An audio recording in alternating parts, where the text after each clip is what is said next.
Bio 113 students, in this video, I'm going to assist you in completing Lab 7. This begins on page 50 in your lab manual.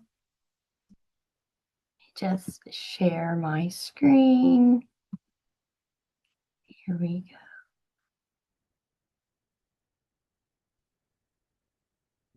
So Lab 7 is on human genetics and cytogenetics.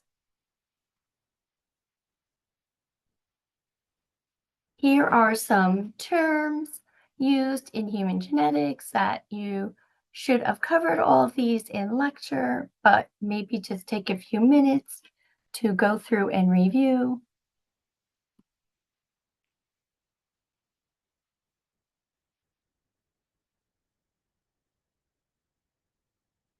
On page 51, item 7.2, there is listing some human traits that are determined by a single gene, and we will look at sex linkage. Okay, for all of these traits that are listed on page 52, there's a series of them. These individual traits don't have any biological significance, so it doesn't make a difference if you have the dominant trait or the recessive trait. One is not any better than the other. Just keeping in mind that if you inherited the recessive trait, you will have two recessive alleles represented by lowercase letters. If you look at the slide and it says a key point, if you display the dominant trait, for instance, if we're using the letter B to represent one of the traits, it's difficult to know whether you're homozygous dominant or you could be heterozygous. Both your parents may demonstrate the dominant trait, but that doesn't mean that you didn't inherit a recessive allele. So if you have a dominant phenotype, you're going to indicate your genotype as the capital letter dash. So in this case, B, capital B dash. And again, for the recessive trait, you would use both lowercase letters. This one, I don't know. I try this one and I think I get it different every time. But it's on interlocking fingers. Okay. So if you press your fingers together, see which thumb is on the top, the right or the left. The tendency to place the left thumb on top is dominant. Represented by the letter I. So you would write I dash. If your right thumb is on top, I don't know, this time my right thumb came on top, that would be little I, little I. Our second trait is your earlobes, whether your earlobes are attached or not. And where it says phenotype, just like very briefly describe what your phenotype was. So for the interlocking fingers, you could put like right on top, or just put right is fine. For earlobes, it says that the dominant allele is the phenotype having free earlobes. So then I would indicate that as capital E dash.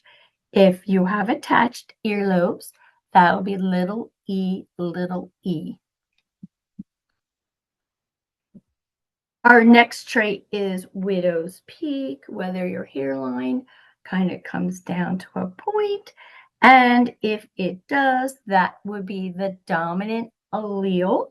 If you don't have a widow's peak, you then have the recessive phenotype.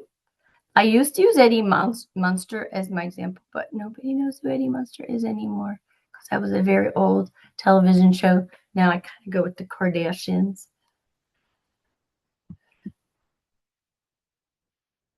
The next one is tongue curling. The dominant allele is the ability to curl your tongue in the U shape, which about 85% of the population can curl their tongue. I just have some picture of some other variants in tongue curling, which look kind of interesting. Moving on, we have hitchhiker's thumb. My thumb's pretty straight. A person homozygous recessive for this trait can bend their last distal thumb joint, I won't do that, to about 90-degree angle. Those with the dominant allele, capital H, cannot. I just found some other interesting thumb variants. One's toe thumbs, when your thumbs look like toes. And actually having 6 fingers is dominant to having 5.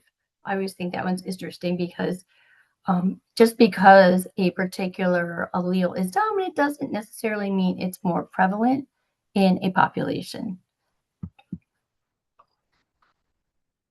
Eye color is always a trait that's discussed with Mendelian genetics. However, the brown allele being dominant to the recessive allele is only about 75% of the genetic makeup of eye color. As you can see on the slide, there are many individuals that have different colored eyes, right, ranging from, greens or hazel or different shades of brown. But if you have hazel or, a variant that's not strictly brown or blue, you can just write in your phenotype like hazel eye and then just put like a dash for the phenotype.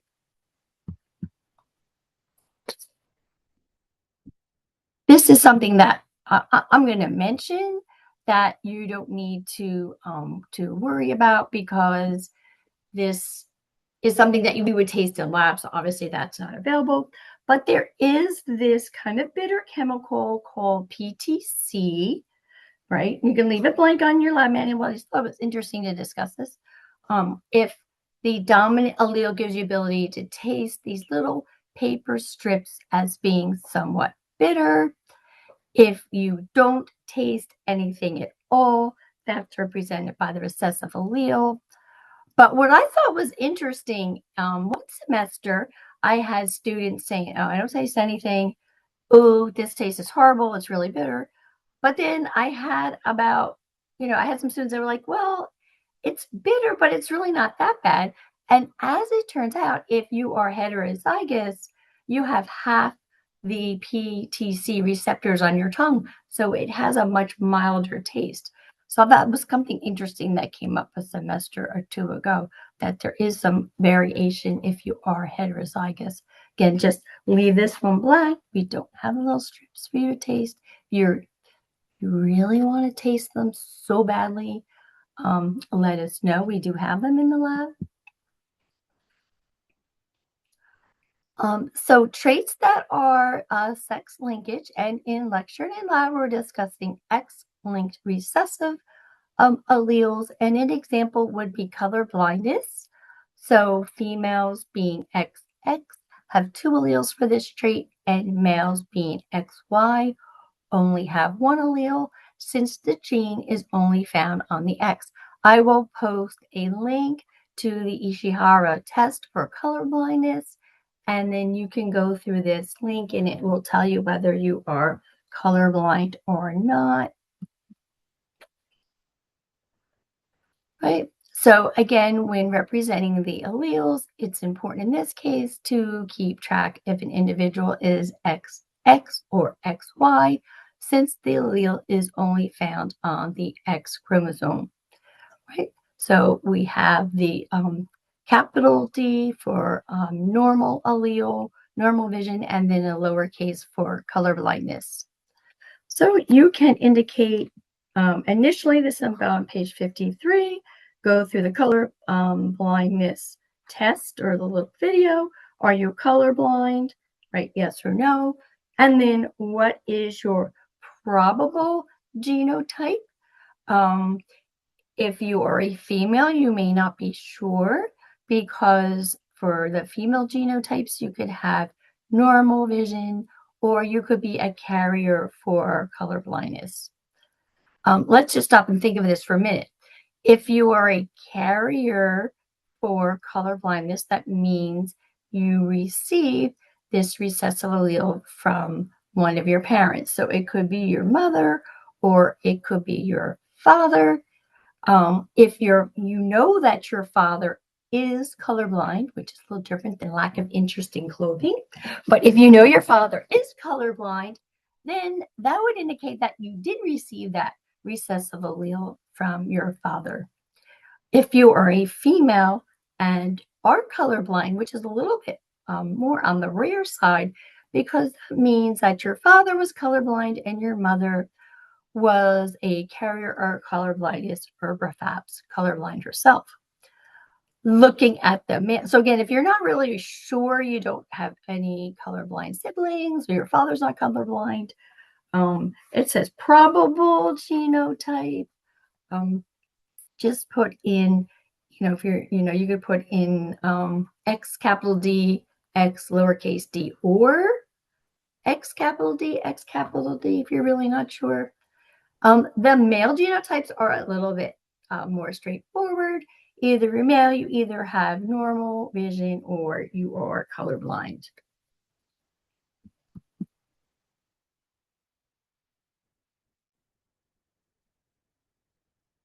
This brings us to the next section on cytogenetics.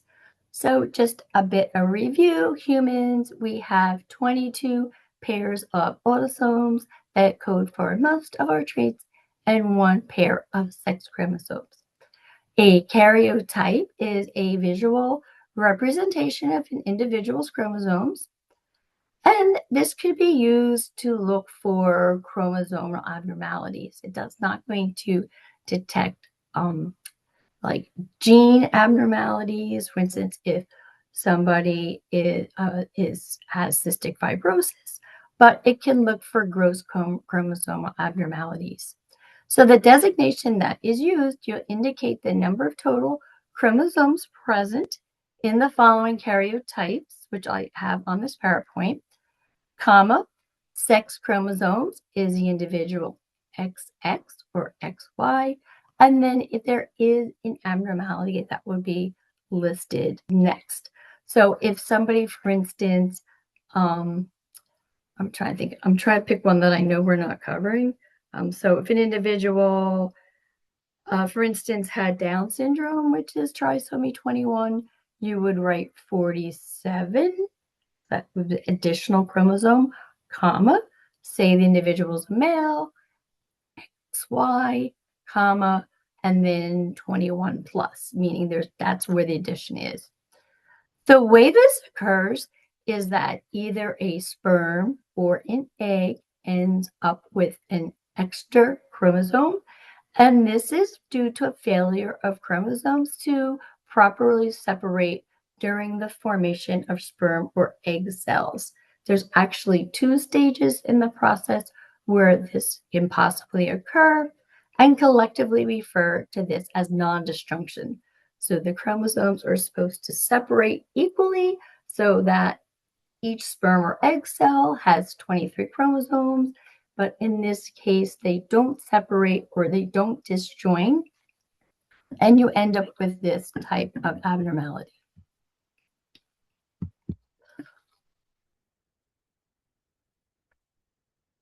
We're going to be analyzing some karyotypes, and then we're answering the questions in the lab manual. This begins on page 55. And then again, just a reminder, excuse me, missing or additional chromosomes are a result of non-disjunction. Here is karyotype number 1. So you need to indicate if this is a male or female by looking at the sex chromosomes, which are listed last, and then designate the chromosome number using the symbols in the above example. The examples are kind of actually on the previous page, but count the number of chromosomes, comma, and then indicate the sex chromosomes. So this one should be fairly easy. I'll give you a hint. This is a normal female, so you would indicate 46, comma, XX.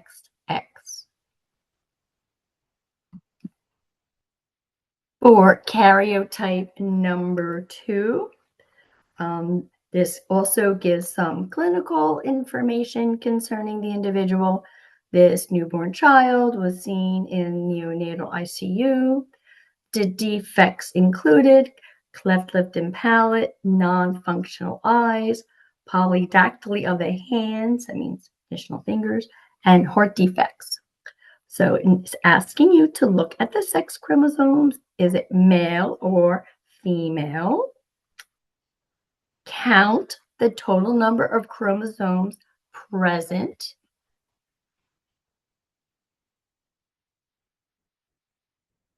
I'm like, the way I'm viewing this screen, my face is kind of showing up in the middle of the PowerPoint. I don't know when I record the video if it'll work that way. I need a different view then.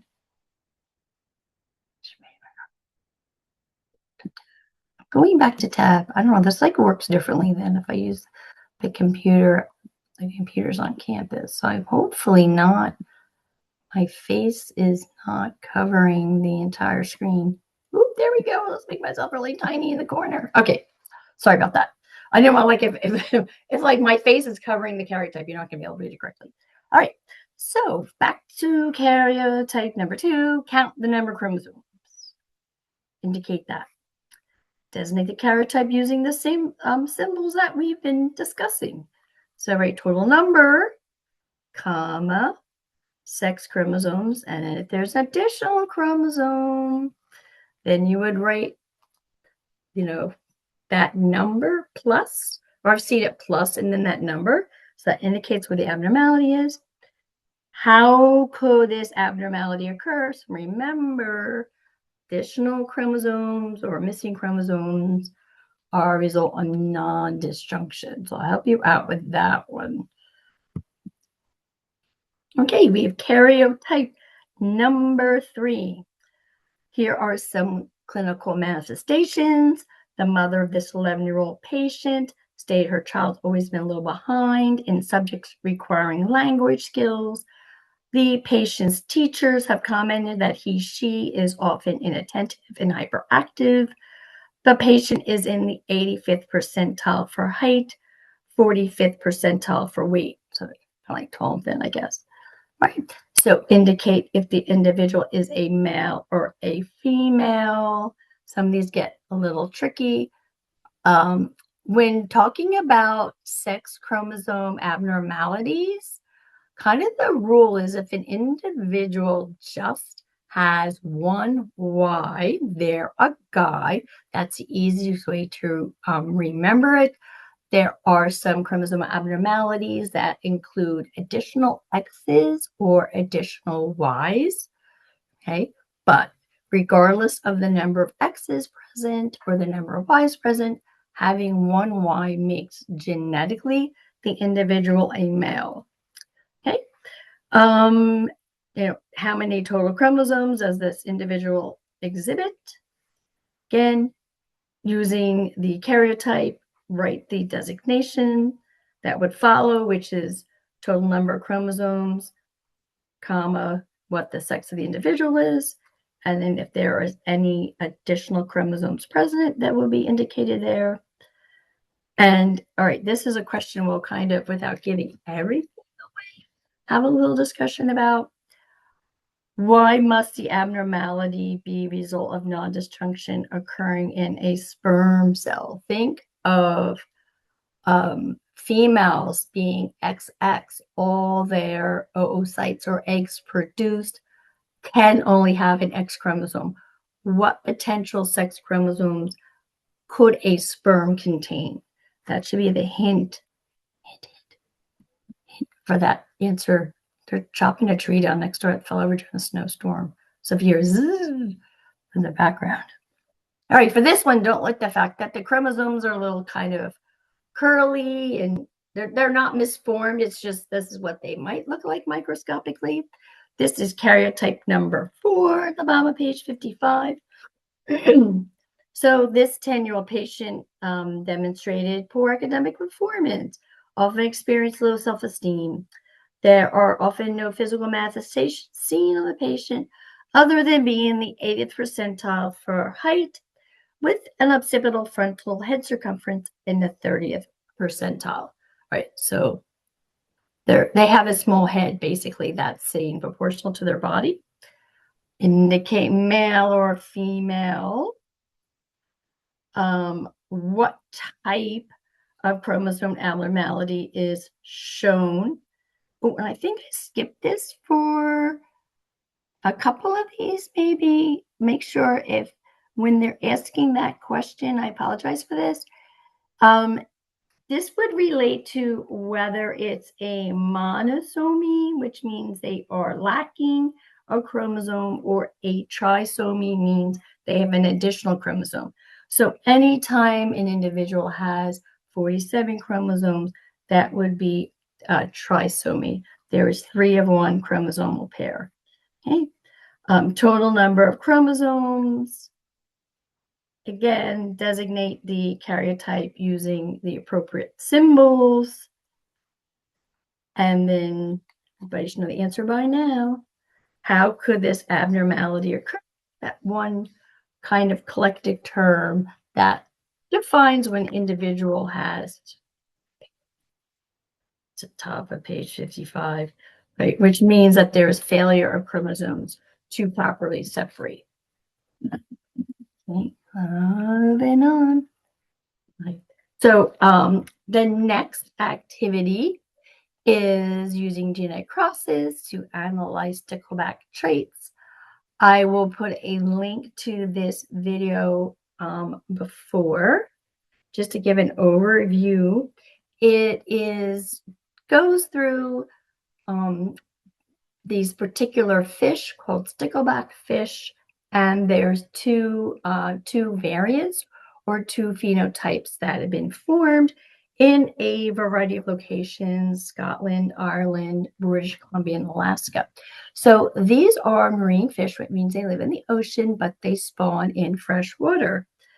And they said about 8 to 10,000 years ago, there were ice sheets that receded, and these sticklebacks, and again, this happened in a variety of locations, the same type of change, which is interesting. These sticklebacks that were spawning in fresh water also became trapped as a lake formed.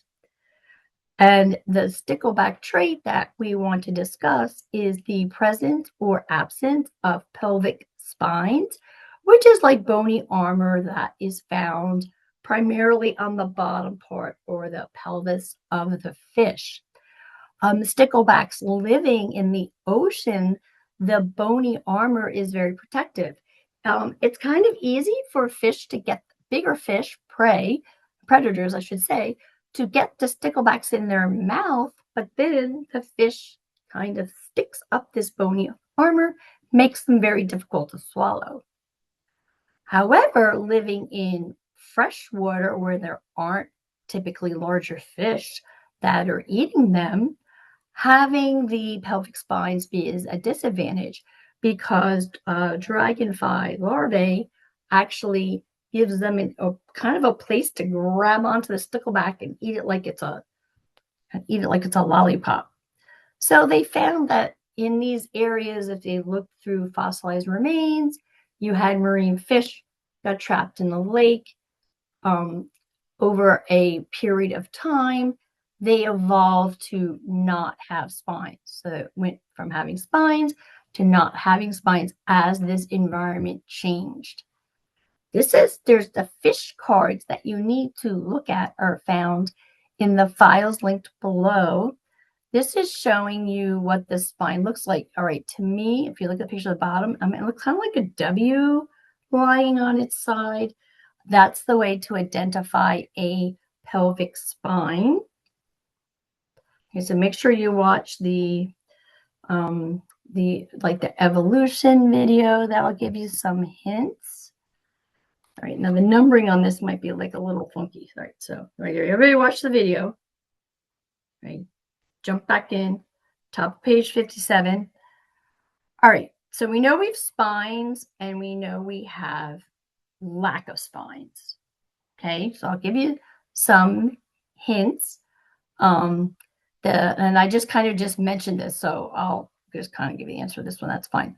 Great. So it indicated that the marine sticklebacks have the spines, and then the sticklebacks that in this one area they were out doing this analysis in Bear Paw Lake, they did not have spines. Okay, so in the ocean they have spines, in the lakes they don't have spines. Okay, so the goal here is, all right, so we have, starting the assumption, simple assumption, the presence and absence of spines is controlled by a single gene that has two alleles. I know in the video goes through like switches and activating genes. So we're just going to be just basically discussing the spines or the not spines, right? How would you denote the genotype of the two homologous parents? All right, so you kind of like, what's your hypothesis for which of the phenotype is dominant and which is recessive? So is spines dominant? Is not having spines dominant? If you have no idea, which is possible, view the F1 fish cards first. If you have two traits and they're controlled by a single gene and it's following the laws of Mendelian genetics, and you don't know which trait's dominant, which one's recessive, you cross them. You cross them together, right? So you would have one fish has two dominant alleles, one fish has two recessive alleles. When they're crossed, the F1 generation, all the fish are going to be heterozygous and all express the dominant allele, right? So if you just like, I have no idea whether these, but which one's dominant, go look at the F1 fish card. They're all going to be identical. Okay, this is representing like 16 different fish. So each fish isn't identical, but you should be able to pick spine or no spine. So again, if you're not sure, view the F1 fish cards. Okay. So in this Punnett square, I use a letter P for pelvic spines, right? You would have on the outside of the boxes capital P, and then on the sides little p. Okay, and this will give you the ratio of spines to no spines in this first generation. All right, kind of gave you the answer. They're all going to have the dominant, right? They're all going to have the dominant genotype. Okay, so I think it's like on page 57. Number 5 will be the ratio of stickleback with spines to stickleback without spines in the F1 generation. All right, they're all going to have the dominant. They're all going to have the dominant trait, right? So it's going to be like 1 to 0, whatever the dominant trait is detected. Okay, now if we took, let's see this going right. If we took two members of the F1 generation and crossed them together, so you're going to be crossing two heterozygous, capital P, little p, right? Capital P, little p on the other side.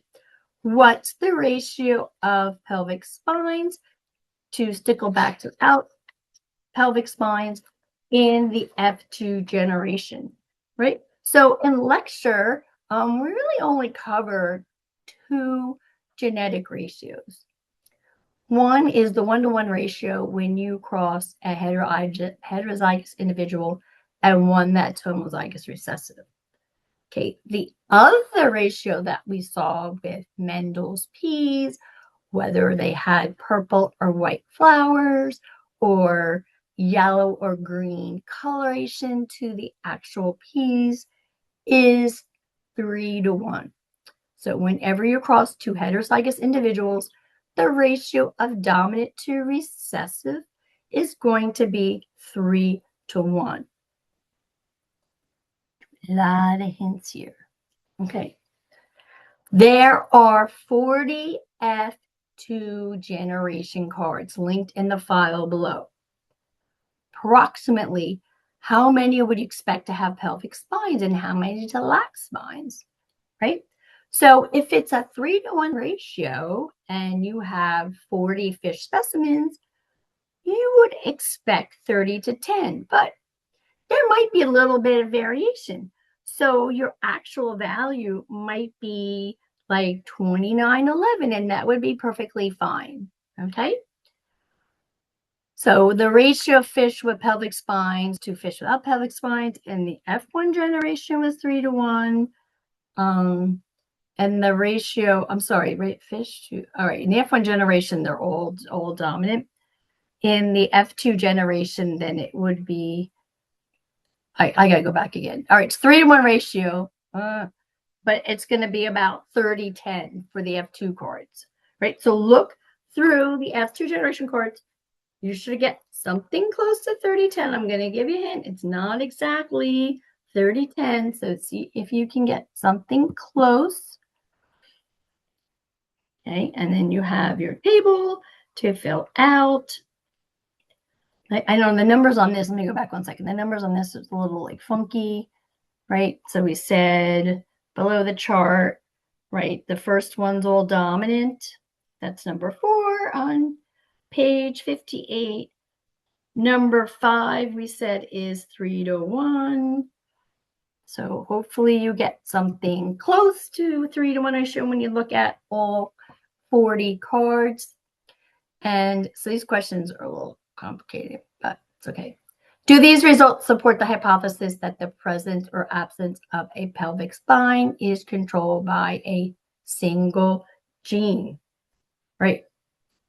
If your ratio is 3-to-1 or very close to 3-to-1, this is consistent with a single gene trait, okay, represented by 2 alleles, okay, as falling under the category of Mendelian genetics.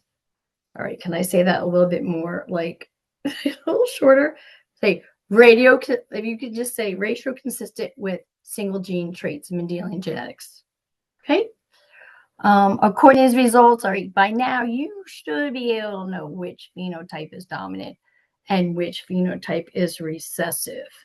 Okay, so you're either dominant spines or no spines, recessive is either spines or no spines, and then the evidence is that the evidence is the best evidence is in the F1 generation, where all the heterozygous fish demonstrated the dominant trait.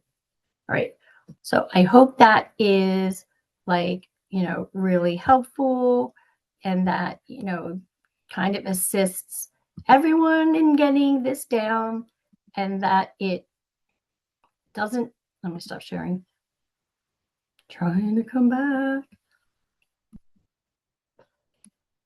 Right? And that it doesn't snow anymore, and the rest of the semester goes a little bit more smoothly. But again, hopefully that gives you a chance to get this completed, and then you're just going to be like pulling it out of the lab manual and turning it in, and that will count as your lab 7 quiz grade. Your particular instructor will give you the actual due dates that are required. Okay.